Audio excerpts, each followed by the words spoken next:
ಕುಂಭಮೇಳದಲ್ಲಿ ಕೇಂದ್ರ ಮಂತ್ರಿ ಅಮಿತ್ ಶಾ ಪುಣ್ಯ ಸ್ನಾನ ಮಾಡಿದ್ದಾರೆ. ಈ ಹೊತ್ತಲ್ಲಿ ಪ್ರಧಾನಿ ಮೋದಿ ಅಮಿತ್ ಶಾ ಉದ್ದೇಶಿಸಿ ಎಐಸಿಸಿ ಅಧ್ಯಕ್ಷ ಮಲ್ಲಿಕಾರ್ಜುನ ಖರ್ಗೆ ನೀಡಿರುವಂತಹ ಹೇಳಿಕೆಯೊಂದು ಚರ್ಚೆಗೆ ಗ್ರಾಸವಾಯಿತು. ಅವರಿಬ್ಬರು ಹಲವು ಪಾಪ ಮಾಡಿದ್ರೆ ಆ ಪಾಪ 100 ಜನ್ಮ ಕಳೆದರೂ ಹೋಗಲ್ಲ, ಅವರಿಗೆ ಸ್ವರ್ಗಕ್ಕೆ ಹೋಗಲಾಗಲ್ಲ ಅಂತೆಲ್ಲ ಹೇಳಿದ್ದಾರೆ. ಅಲ್ಲದೆ ಅವರಿಬ್ಬರು ಕ್ಯಾಮೆರಾ ಮುಂದೆ ಪೋಸ್ ಕೊಡ್ತಾ ಇದ್ದಾರೆ, ಅದಕ್ಕಾಗಿ ಗಂಗೆಯಲ್ಲಿ ಮಿಂದೆದ್ದಿದ್ದಾರೆ. ಗಂಗೆಯಲ್ಲಿ ಮಿಂದೇಳೋದ್ರಿಂದ ಬಡತನ ನಿವಾರಣೆ ಆಗಲ್ಲ ಅಂತ ಹೇಳಿದ್ದಾರೆ. ಇದೇ ವೇಳೆ ನಾನು ಯಾರ ನಂಬಿಕೆಗೂ ಧಕ್ಕೆ ಮಾಡುವ ಉದ್ದೇಶ ಹೊಂದಿಲ್ಲ ಅಂತ ಕೂಡ ಸ್ಪಷ್ಟಪಡಿಸಿದ್ದಾರೆ. ಸ್ವಲ್ಪ ನಾಚಿಕೆ ಮಾನ ಮರ್ಯಾದೆ ಏನಾದ್ರೂ ನಿಂಗಿದ್ಯಾ? ಈ ಬೆನ್ನಲ್ಲೇ ಬಿಜೆಪಿ ಗರಂ ಆಯಿತು. ಕೋಟ್ಯಾನುಕೋಟಿ ಹಿಂದೂಗಳ ನಂಬಿಕೆಗಳ ಮೇಲೆ ಖರ್ಗೆ ದಾಳಿ ನಡೆಸಿದ್ದಾರೆ ಅಂತ ಸಂದೀಪ್ ಪಾತ್ರ ಆರೋಪಿಸಿದ್ರು. इतना पाप किए हैं वो 7 जन्म क्या 100 जन्म में भी स्वर्ग में नहीं जा सकते, कभी नहीं. ಈ ಟಿಕೆಟ್ ತಗೊಳ್ಳೋ ವಯಸ್ಸಲ್ಲಿ ಏರ್ಡೈ ಹಾಕೊಂಡು ರೋಡ್ ರೋಮಿಯೋ ತರ ಕಟಿಂಗ್ ಮಾಡಿಸ್ಕೊಂಡು ಇದೆಲ್ಲ ಬೇಕನಿಗೆ ಹಂಗೆ ಕಿವಿ ಸಮೇತ ಕಟ್ ಮಾಡ್ಬಿಡ್ತೀನಿ. ಹೇಳೋದಿಲ್ಲ ಹೇಳ್ಬಿಟ್ಟು ನಾನು ಯಾರ ನಂಬಿಕೆಗೂ ಘಾಸಿ ಮಾಡೋದಿಲ್ಲ ಉದ್ದೇಶ ಇಲ್ಲ ಅಂದ್ರೆ ನಮ್ಮ ದೇಶದ ಹಣೆ ಬರಹ. ಕಚಡ, ಕಂತ್ರಿ, ಹಲ್ಕಟ್ಟು, ದರೋಡೆಕೋರ, ಡ್ಯಾಶ್ ಡ್ಯಾಶು, ಎಲ್ಲು, ಎಫ್, ಬಿ ಅನ್ಕೊಂಡು ಏನೇನು ಬೇಕಾರೋ ಏನೇನೋ ಬೈದಾಕ್ಬಿಡೋದೆಲ್ಲ ಚೆನ್ನಾಗಿ. ಅದ್ಯಾವುದು ಅವ್ರಿಗೆ ಅಂತ ನಾನು ಹೇಳಿಲ್ಲಪ್ಪ, ನನಗೆ ಅವ್ರ ಬಗ್ಗೆ ಅಪಾರವಾದ ನಮ್ಗೆ ಗೌರವ ಇದೆಯಪ್ಪ ಅಂದ್ರೆ ಆಯಿತು. ಎಲ್ಲ ಯಾವನ್ ಕೇಳ್ತಾನೆ. ಮೋದಿ ಅಮಿತ್ ಶಾ ಅಷ್ಟು ಪಾಪ ಮಾಡಿದ್ದಾರೆ, ಹಾಗಾಗಿ ಅಲ್ಲಿ ಮಿಂದರೆ ಅವ್ರಿಗೆ ಸ್ವರ್ಗ ಸಿಗೋದಿಲ್ಲ. ನನ್ನ ಪಾಯಿಂಟ್ ಅದಲ್ಲ. ಇನ್ನೇನು ಸರ್, ಕಾಂಗ್ರೆಸ್ನವರು ಸ್ವರ್ಗ, ನರಕ, ಪಾಪ, ಪುಣ್ಯ, ಸ್ನಾನ ಮಾತಾಡೋ ಹಂತಕ್ಕಾರು ಬಂದ್ರಲ್ಲಪ್ಪ, ಅಷ್ಟು ಸಾಕು. ಆ ನಂಬಿಕೆ ವಿಶ್ವಾಸ ಅಷ್ಟು ಕಾರು ಬಂದಿದ್ದೀರಲ್ಲ, ಇಟ್ಸ್ ಆಲ್ ರೈಟ್. ಅದನ್ನು ಬಿಟ್ಟುಬಿಡೋಣ ಬೇಕಾರೆ. Let me ask these questions ಇವಾಗ. ಏನು ಸರ್? ಆಲ್ ರೈಟ್, ಮೆಕ್ಕಾಗೆ ಹೋಗಿ ಬಂದರೆ ಬಡತನ ನಿರ್ಮೂಲನೆ ಆಗತ್ತೆ ಅಂತ ಖರ್ಗೆ ಹೇಳಕ್ಕಾಗತ್ತಾ?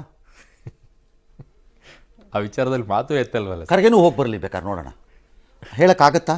ಮೆರೀತಾನೆ ಸ್ವಾಮಿ ಇವನೇ ಸಾವುಕಾರ. ನಂಗೆ ಸ್ವಾಮಿ ಕಪಾಳ ಎಲ್ಲ ಕಿತ್ಕೊಂಡು ಹೋಗ್ಬೇಕು, ಅಲ್ಲೆಲ್ಲ ಉದ್ರೋಬೇಕು, ಹಂಗ ಬಾರಿಸಿ ಹೇಳ್ತಿದೆ.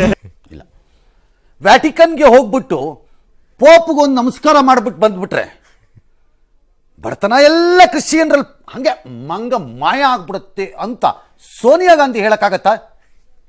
ಮಾತೇ ಬರಲ್ವಲ್ಲ ಸರ್ ಇವೆಲ್ಲ. ಅವ್ರಿಗೆ ಹೇಳ್ತಾರಾ? ಹೇಳಿ ನೋಡೋಣ. ಯಾಕೆ ಅಂದರೆ ಅದು ನಂಬಿಕೆ.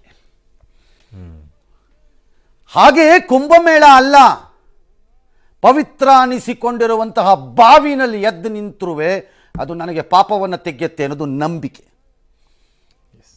ಕುಂಭಮೇಳ ಗಂಗಾ ಅಲ್ಲ, ಸಂಸ್ಕೃತದಲ್ಲಿ ಬರುತ್ತೆ. ಗಂಗೆಯಲ್ಲೇ ಸ್ನಾನ ಮಾಡಲಿಕ್ಕೆ ಆಗದಿದ್ದರೆ ನೀನಿರುವ ಜಾಗದಲ್ಲಿರುವಂತಹ ತೀರ್ಥ ನೀರು, ಅದನ್ನೇ ಗಂಗೆ ಎಂದು ಪರಿಭಾವಿಸಿಕೊಂಡು ಮುಂದುವರಿ. ಶ್ಲೋಕ ಹೇಳ್ಬಿಟ್ಟು ಗಂಗೆ ನೀರನ್ನು ಕುಡಿ. ನಮ್ಮೂರಲ್ಲಿ ನೀರನ್ನ ಮದುವೆ ಮನೆಯಲ್ಲೋ ಫಂಕ್ಷನ್ನಲ್ಲೋ ತಂದು ಹುಡುಗರುಗಳು ಕೆಟ್ಲಲ್ಲಿ ಬಂದು ಕೊಡೋವಾಗ ನೀರು ಬೇಕಾ ಅಂತ ನಮ್ಮೂರಲ್ಲಿ ಕೇಳೋದೇ ಇಲ್ಲ. ಗಂಗೆ ಬೇಕಾ ಅಂತಾನೆ ಕೇಳೋದು ನಮ್ಮೂರಲ್ಲಿ. ಹಂಗಾಗಿ ಈ ಪ್ರಶ್ನೆಗಳನ್ನು ಕೇಳೋವ್ರಿಗೆ ಉತ್ತರಗಳು ಹೀಗೆ ಬರುತ್ತವೆ ಅನ್ನೋದ್ರ ಬಗ್ಗೆ ಎಚ್ಚರಿಕೆಯಿಂದಿರಬೇಕು. ನೀವು ಉತ್ತರ ಕೊಡಿ ನೋಡೋಣ. ಮೆಕ್ಕಾಗೆ ಹೋಗಿ ಬಂದಾಗ ಈ ಕಡೆ ಮುಸ್ಲಿಮರಲ್ಲಿ ಇಲ್ಲ ಬಡತನ, ಕೊಡ್ರಿ ಉತ್ತರ ಕೊಡ್ರಿ, ನೋಡಬಿಡ್ತೀನಿ ನಾನುವೇ ಅದನ್ನು. ನಿಮಗೆ ಬೇಡ ಅಂದಿದ್ದನ್ನು ಯಾಕಪ್ಪ ಚಾಲೆಂಜ್ ಮಾಡಬೇಕು? ಬೇಡ ನಿಮಗೆ, ಸುಮ್ಮನಿದ್ದು ಬಿಡಿ. ಬ್ಯಾಡ್ರಿ, ಬಿಡಾಕ್ರಿ, ಗಂಗೇನು ಬೇಡ, ಯಮುನೇನು ಬೇಡ, ಮಿಥಿಕಲ್ ಇರ್ಬೋದಂತ ಸರಸ್ವತಿನೂ ಬೇಡ. ಅದೇ ತಾನೇ ಸಂಗಮ? ಹಾಂ, ಬಿಡ್ಬಿಡ್ರಿ ಅವ್ರನ್ನೆಲ್ಲಾರು. ಕಾಂಗ್ರೆಸ್ಗೆ ದೇವ್ರು ಯಾರ್ರಿ? ಹೈಕಮಾಂಡ್.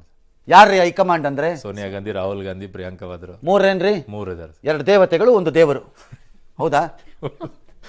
ಇವರ ಮುಂದೆ ದೇಶದ ಉದ್ದಗಲದಿಂದ ಭಯಂಕರ ಭಕ್ತಿ ಭಾವದೊಂದಿಗೆ ಹೋಗಿ ಜನ ಸಾಷ್ಟಾಂಗವಾಗಿ ಇಷ್ಟಾರ್ಥ ಸೇವೆ ಇದಕ್ಕೆ ಪೂರೈಕೆಗೆ ನಮಸ್ಕಾರ ಮಾಡಿ ಬರ್ತಾರಲ್ಲ, ಎಲ್ಲ ಒಂದು ಈಡೇರಿದೆಯಾ?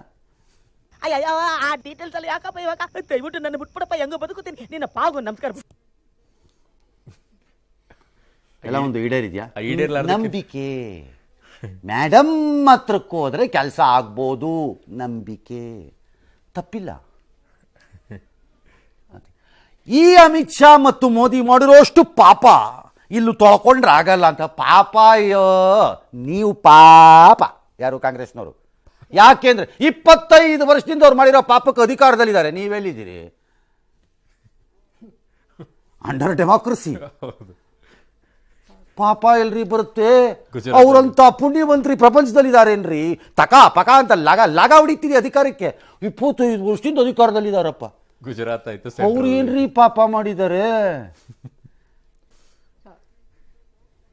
ಈ ಮಿಂಡ್ರಿ ಆಟ ಎಲ್ಲ ನನ್ನ ಹತ್ರ ಆಡಿದ್ರೆ ನೈಟ್ ಶಿಫ್ಟ್ ಹಾಕೊಂಡು ನಿನ್ನ ರೂಪ ಹಾಕ್ಬಿಡ್ತೀನಿ.